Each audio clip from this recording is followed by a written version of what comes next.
Good afternoon, YouTube. So this would be my first video for my channel. Basically just gonna show my car. It's the 2008 Mazda RX8 or 2009 Mazda RX8 R3 with a 13B turbo swap. I picked it up, traded a few vehicles for it. It was partially dismantled, not really running.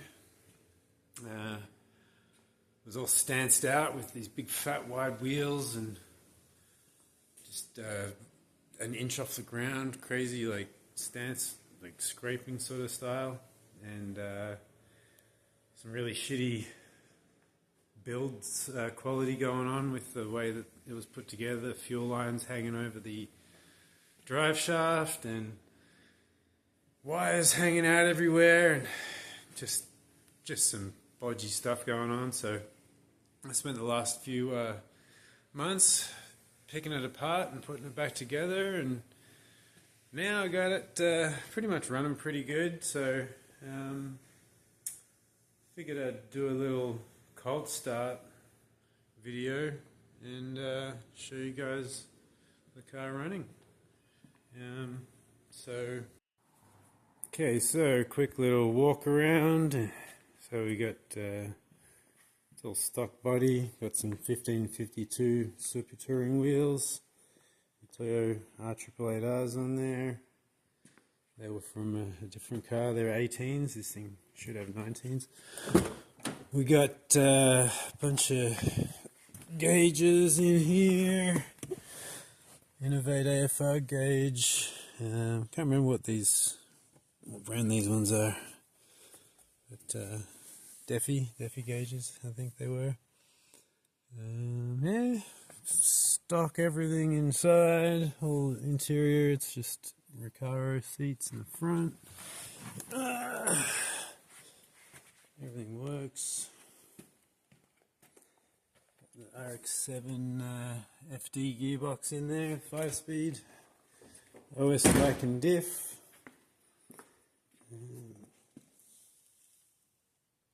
Can't remember what the exhaust is, HKS or something. It's full custom 4-inch exhaust.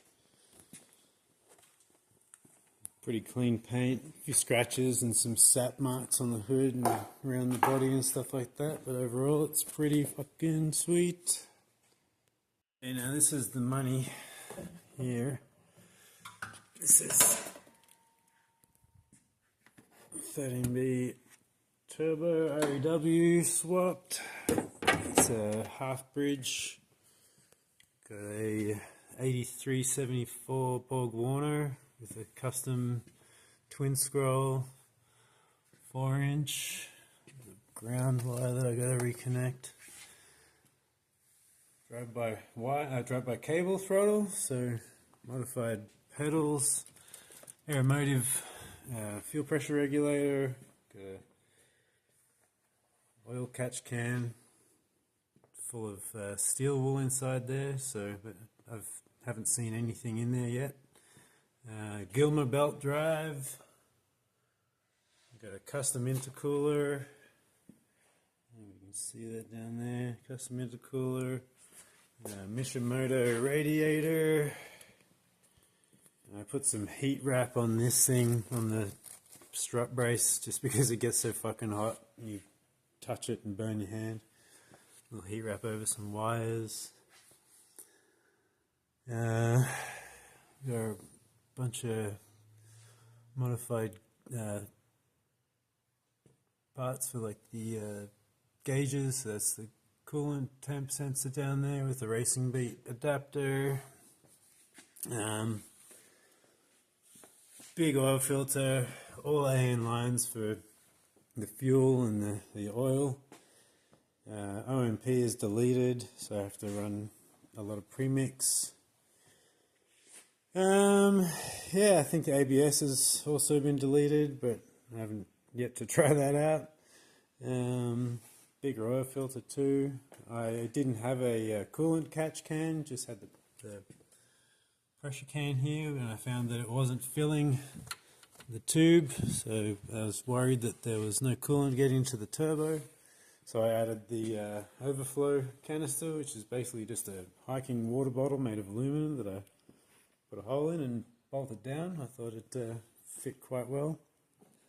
I like to do that kind of thing, make shit that I got work. Yeah, so put all new brakes in it, fixed the fuel lines, lifted the suspension because it was so fucking low, put the bumper on and made it fucking fit properly and square up and be all secure. Now these are those work Kiwiamis, I think they're called. If anybody wants them, they're for sale. Tires are stretched, but not crazy, not too stretched. They are pretty stretched, but they're not too stretched. And yeah, so I guess I'll fucking start her up in a minute here.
So idle's pretty low when it's cold, so I need to get someone to give it a tune. We'll figure out how to tune it. Yeah, fires come up a little bit once it starts to warm up. It usually sits around 12-ish, 11 to 12 for idle. So, and the RPM comes up to like close to 2,000, sometimes over for idle. Yeah, so that's her cold startup. I'll put another video up when it's warm and show you how it runs warm.